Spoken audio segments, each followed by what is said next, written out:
सारा राज्य रे राज करुछि कोहला पाग। राति तापमात्रा स्वाभाविक ठारू अधिक रहुथिले मध्य दिन और राति तापमात्रा मध्य रे तारतम्य कम रहुथिबारु ठंडा अनुभूत हेउथिबा नै आंचलिक पाणीपाग विज्ञान केन्द्र पक्षरु कुहा जाइछि। आहुरी 24 घंटा कलबल करिब। घन कुहुड़ी पाई 16 जिला को येलो अलर्ट मध्य जारी होइछि। आसंता कालीठू पागरे परिवर्तन आसिबा संभावना। अदिन वर्षारे भिजुछि सारा ओडिशा।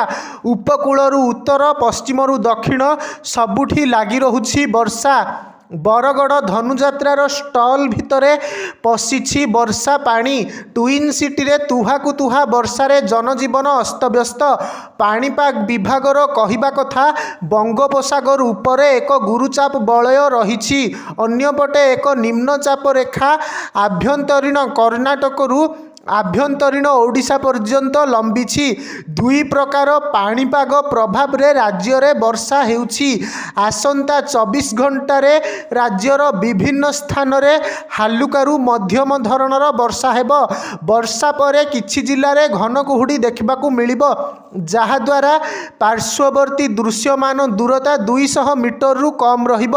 मुख्यतः आभ्यंतरीण ओडिशा और पार्श्ववर्ती जिल्ला रे घन कुहुड़ी देखादेब। एहाकू दृष्टि रे रखी 16 जिला को येलो वार्निंग जारी होइछि।